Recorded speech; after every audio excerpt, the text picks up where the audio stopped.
Thank you very much for this opportunity to present to such a august audience on the topic which is very, very close to my heart. Never ever give up. This is today morning's photograph. Most of the early morning photographs, most of the people were seeing and watching Taj Mahal, but I was watching the model which was there. And my thoughts are never ever give up. And I bring greetings from Sir Gangaram Hospital and Bhatia Global Hospital and Endosurgery Institute. As I was listening in the morning also on the women's session, it was a fantastically driven panel discussion. My thinking is also that giving up is not an option. We have to carry on, and this is frog, this is Parveen Bhatia in the mouth of the stork. Until the last moment, it is trying its best that the stork should be killed, but the frog, the Parveen Bhatia, should survive. So never ever give up. That is the thought, that is the philosophy. I would have mended this slide by saying a man or a woman is great not because he or she has not failed. A man or a woman is great because failure hasn't stopped him. I think this is the most important lesson, and all of us have been taught right from our first year of MBBS. When we entered, most of us, I would tell you about myself, most of us were from a topper batch from the school. But as soon as we landed in Maulana Azad Medical College, then we found out that any and everyone is a topper. And we have to compete with toppers only. And then there is an identity loss also. And in the initial first stage, first grand viva, first professional, first semester, most of us were thinking that I have not studied at all and I am going to fail. But ultimately, we used to pass. And we used to always think that maybe I have not finished my course, but most of the other people have also not finished their course, and that is why we have been passed. And year after year, all of us have been passing up. But what was the most important message which we as younger colleagues also and as seniors also, we should have or would have or we had learned in those days was that our teachers were gearing up to fail and then learn, rather than carry on becoming that kind of mindset that we are the toppers of the school, toppers of the college, toppers, and we will carry on progressing. No. Can you imagine a small story? I will have a lot of stories in this next half an hour. My son, he did his MBBS from Maulana Azad Medical College in Delhi, and then he went to do the surgery in US.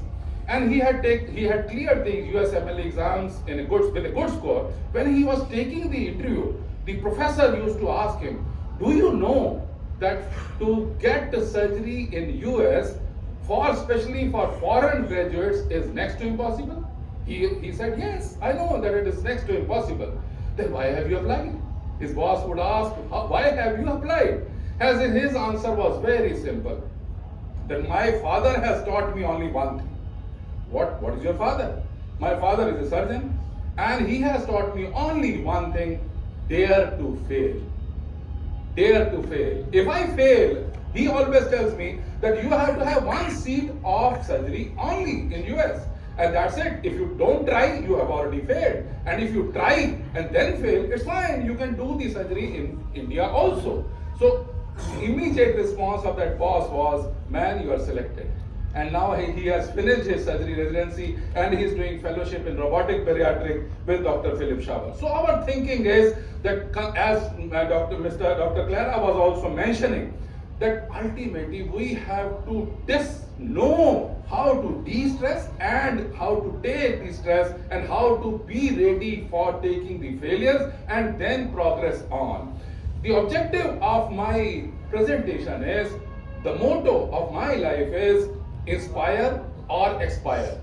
I always say, this is inspire, this is expire. No, but my meaning is inspire means that if I am able to inspire the younger lot in our audience, my job is done. If I am not able to inspire even one soul, that means I should expire, and that should be my expiry date.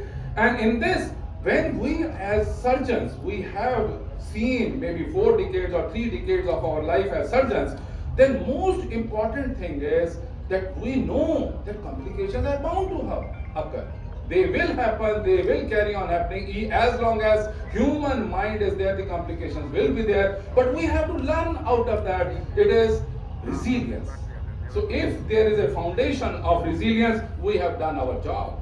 And similarly, there are many situations when we will have the professional charges. We may be doing extraordinarily good, but there will be other professionals also who will be pulling you or pushing you and challenging you, but you have to carry on paddling your way so that ultimately you are reaching the top of the mountain. And on personal life also, as she was also mentioning in the previous presentation, that there will be some challenges. The surgeons or the male members of the family will be thinking that whether the surgeon is giving us the best possible time. The children are also feeling. I tell you again a small story. All of us remember Dr. Udwadia. Dr. Udwadia was the pioneer of laparoscopic surgery in India. And when way back in 92, he started laparoscopic cholecystectomy, and he had presented 56 cases of laparoscopic cholecystectomy in New Delhi in 92, which was the first encounter of laparoscopic cholecystectomy for me. And I was surprised that how can it be? We had been trained in Maulana Azad Medical College as well as in RML Hospital to give big incisions and take out the gallbladder and then be rest assured. But now the era was changing. 92, the era was changing, and the era of laparoscopy was coming. After around 30 years, I had the opportunity to interview him. And it was a lifetime achievement award, and I was interviewing him. So I asked point blank, Dr. Udwadia, what has been the most powerful regret of your life? And his answer was loud and clear, I could not see my children growing. I could not see my children growing. They have grown to such an extent that I could not even see, but I was busy with my professional life. So our thinking is that balance, work-life balance has to be maintained. The professional challenges, personal challenges will be there, and there have to be, one has to have the strategy for overcoming those challenges. There are a number of stories in every surgeon's life about the triumph and about the perseverance. Many times, many situations would come that we have to carry on believing, the never ever give up. And in the end, I would definitely love to give the key messages which I have learned in 4 decades of surgery. Most important is that again and again, inspire or expire, and we should have the professionalism. We should definitely be ethical. Dr. B.S. Rana, he was my professor, head of the department in Maulana Azad Medical College. He would always tell us that there is a very thin line between ethical and unethical practice. Very thin line. So we have to remain close to the ethical line, and then only we will be able to make a difference. So our thinking is, yes, carry on progressing in an ethical manner and carry on sharing whatsoever knowledge. Especially my younger colleagues, I always tell them, if you want to learn something, teach twice. Teaching is learning twice. Means if I have read something about some disease, then if I pick up my colleague or any junior, senior or whosoever and vomit your information out, vomit your knowledge out, it will get strengthened in your gyri of the brain. So that is the only way. So we have been lucky, we have been blessed that we are learning also, and we are teaching also, and we are relearning, unlearning, so that ultimately all of us have one ultimate aim, and that is our patient. The benefit of the whole of the knowledge, whole of the craftsmanship should go to the patients, and that is the reason that we are there. So we always ask, when we have the complications, we have the resilience, what is the purpose of our life? Most of times, most of us, if we identify that purpose, that my purpose is loud and clear, that I want to have my younger colleagues operate on me with so much of dexterity that I do not have any challenges after the surgery. So if the person is not trained enough, can you imagine, in one of the colleges, the professor, head of the department, told me that he has failed 39 surgery students. So I asked him, who has failed? Students or teachers? Honestly, I told him that means you have failed rather than the students. Students can never ever, should never ever fail, can never ever fail. They are enthusiastic people. They are ready to learn. But if we are not ready to impart the knowledge, if we are not able to inspire them, if we are not able to give them as much as we had got on our platform, that means we have failed. And I think you have done a blunder, Himalayan blunder of failing 39 boys or 39 surgeons for surgery. And again, in the previous discussion also, that one has to set the realistic goals. And this is a very, very small message, but very important message, especially for my younger colleagues, is this is called as theory of 1% increment. Means every day, I should not think that I will become the topmost surgeon of the world. No, our thinking is how to do it is that every day carry on improving yourself by just 1%. And for this, the story is Dave was the coach of cycling in Britain. And can you imagine that 100 odd years in Olympics, no medal had ever been achieved by the cyclist in Britain.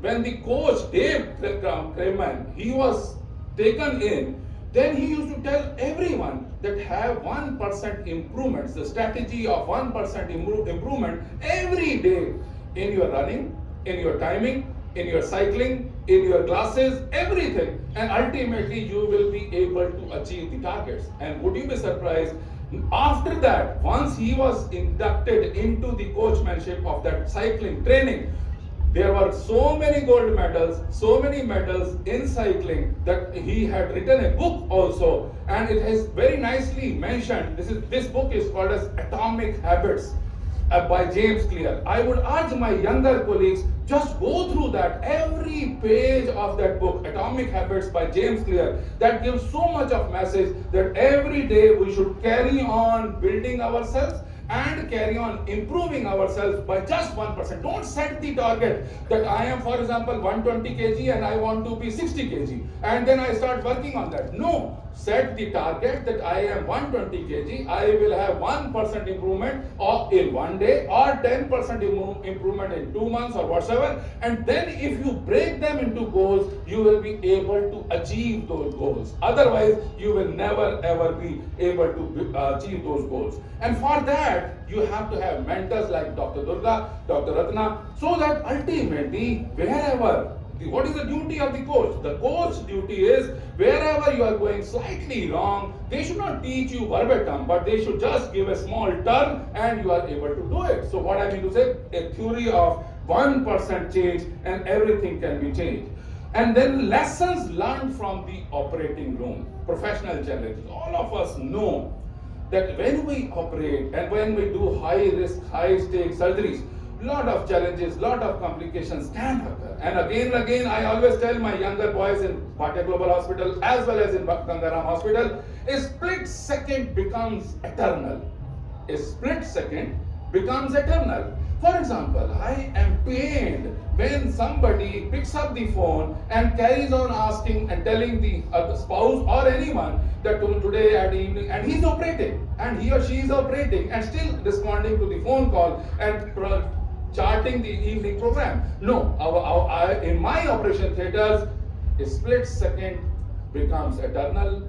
Distractions lead to disasters.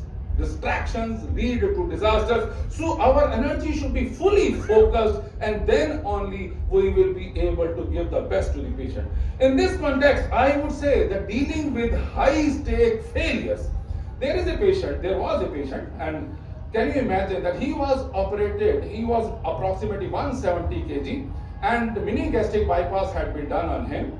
And he was a son of a IG police, and in one of the premier most institutions of India, he was operated. And day 7, day 9, day 8, they gave me a phone call through somebody that my son is not doing the best. So what can you do? Please visit the boy. I said, he is 42 years old. So I said that I cannot come to that hospital. It will be wiser if he comes to our hospital and we will manage him. When he came to my hospital, in Gangaram hospital, then I was surprised that so much of weight and surgery had been done, but there was a frank leak. And there was a denial in the mind of the surgeon and his team that there is a leak. They were always thinking that cirrhotic liver is there, and that is why the drain is draining out the fluid. But it was the ideal drain. So I was surprised also, and I was having jitters in my mind also. One is VIP, second is day 9 of the complication, third is that will I be able to, my team is geared up to manage complications, but will I be able to scale him through this complexity? But at that time, again and again, I must tell from my heart that I used to visit Bangla Sahib Gurdwara, which is around 21 kilometers from my house every morning. And I used to pray for the patients. And his name was Sangram. So I carried on praying that let this Sangram be over, let this patient come out of his challenges. I know we are doing our best, but still, because the days have passed, patient is in septicemia, the leak is there, and if I operate, then he will have downturn, and if I do not operate, then he can die also. But again and again, we could do the stenting.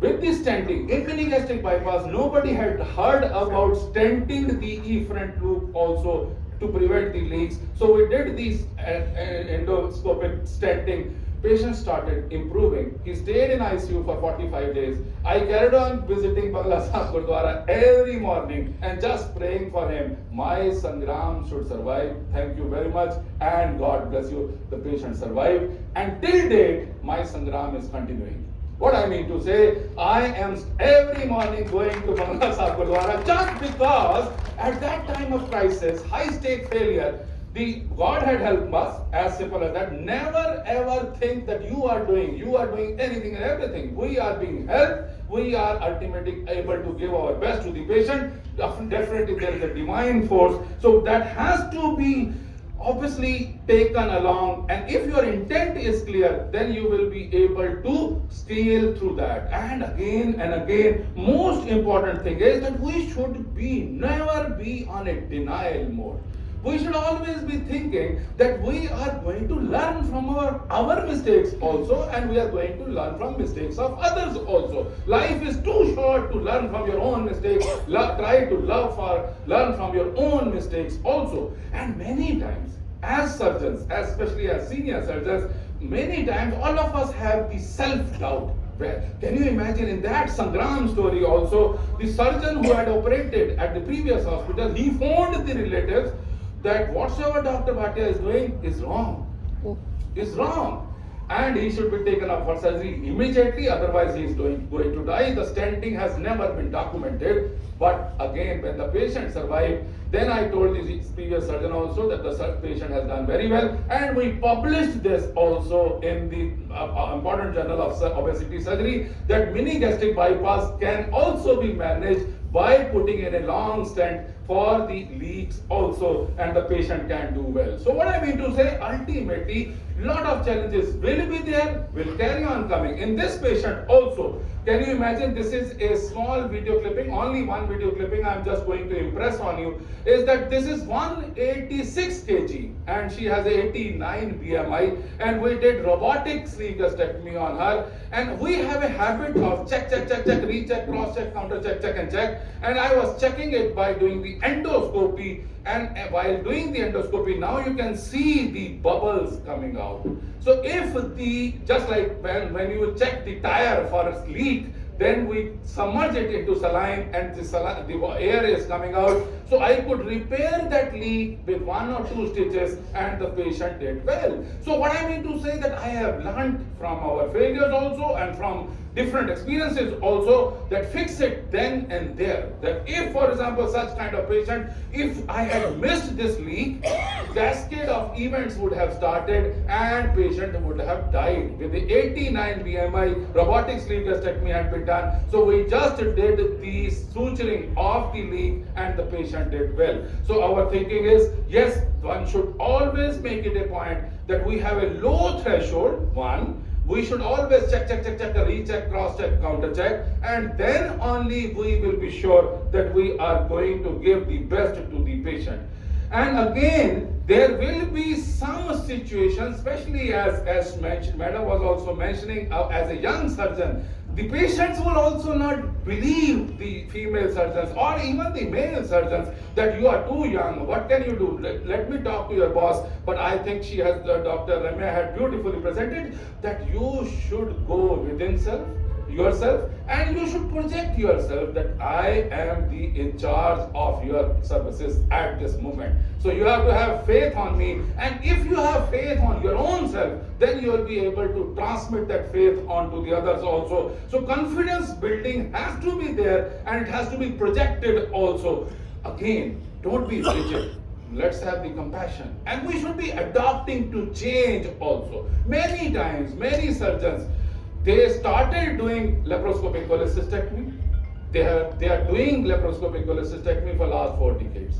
They have not been able to untrain, train or retrain. They have not been able to reconcile also that I have to learn the hernia first, and then robotic surgery, then bariatric surgery, and if my younger colleagues, if they are telling me today that they are not going to learn the robotics, I think you are doomed.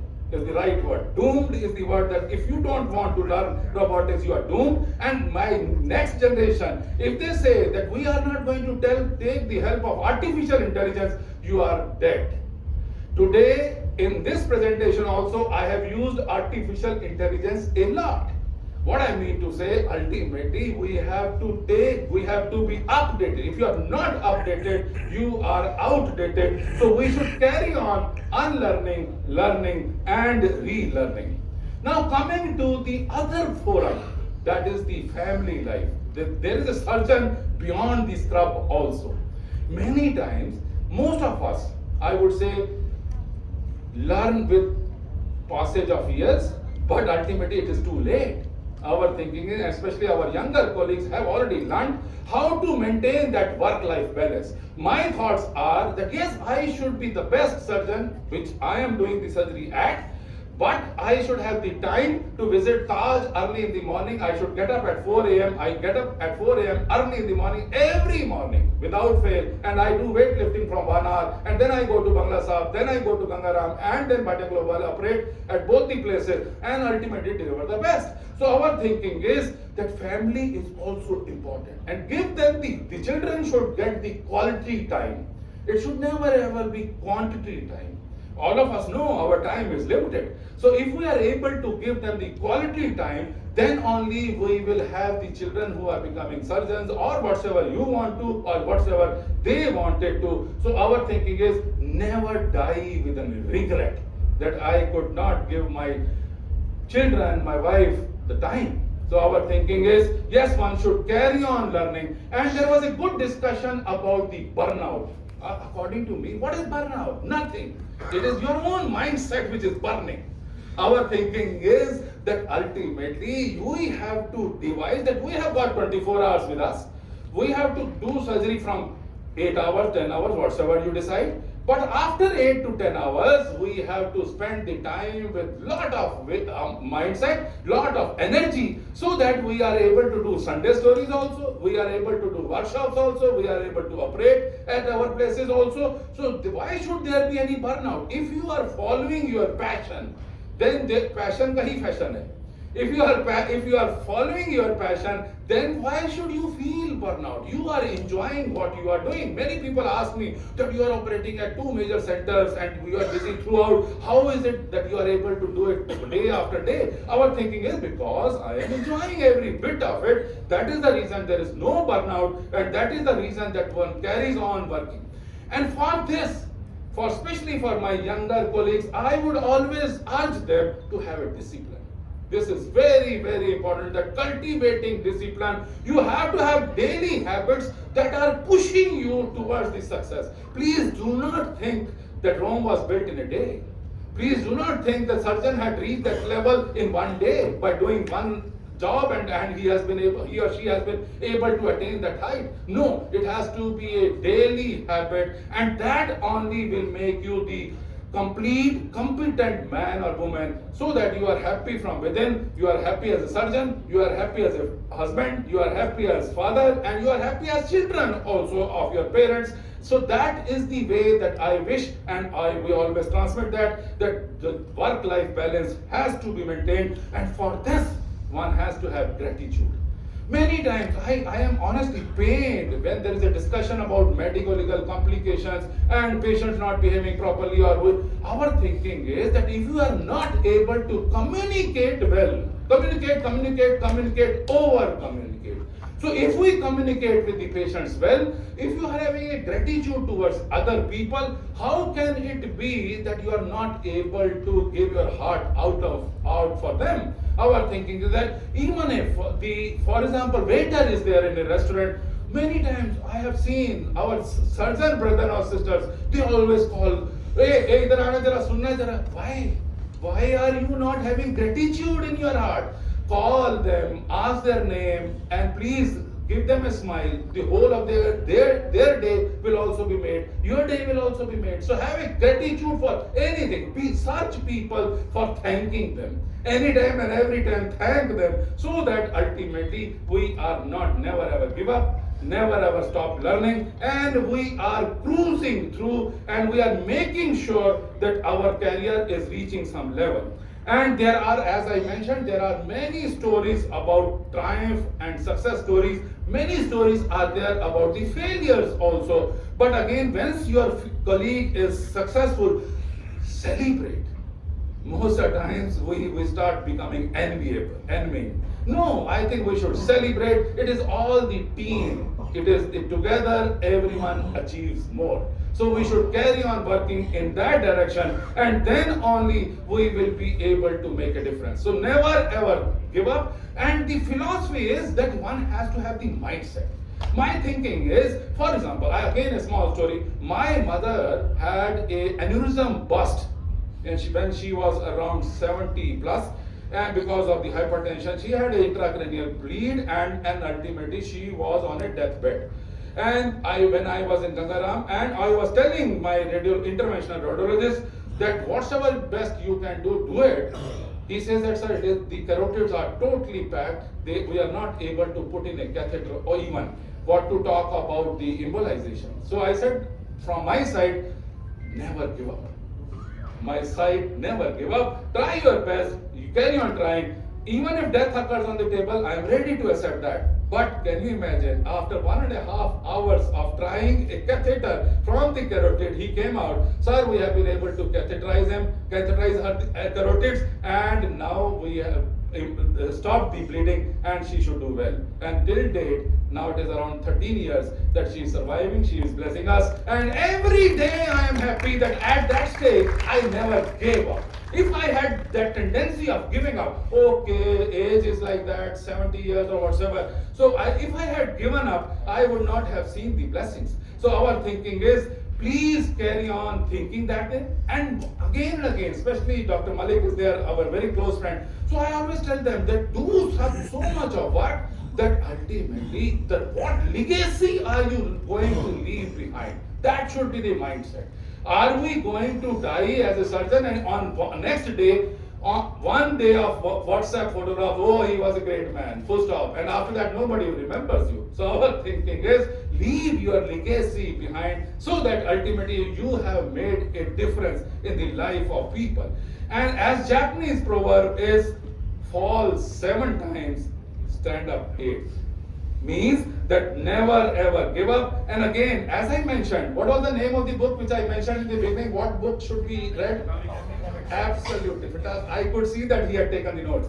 So our thinking is Atomic Habits by James Clear, and again this book by Power of Positive Thinking, and this will again by Normal PLA, that will also change your attitude, change your life. So this is the time that we should definitely, my time is finishing. So the key message is recap of resilience building strategies. All of us are going to have complications. All of us should become resilient. All of us should carry on unlearning, learning, and relearning. And we should be very clear for what purpose God has sent us. So we should refine our purpose of life and we should carry on making a difference. Again, in the end, I would say stay flexible, stay tuned. Thank you very much for your kind attention. Thanks a lot. Thank you, sir. At the outset, I feel honored that I am chairing your session because I have seen you growing and I have grown under your guidance also. And thanks to ASI also for giving such a nice topic and to a perfect person who has given a very good insight about never give up. As he has said, Atomic Habits, we should read it. I have read it. And as sir has said, set a goal and keep trying to achieve it. As Swami Vivekananda has said, what sir is saying, arise awake and stop not until the goal is achieved. Bangla साहब की बात कही, sir ने बहुत अच्छी बात कही. He has said very good thing that we are not doing, he is doing.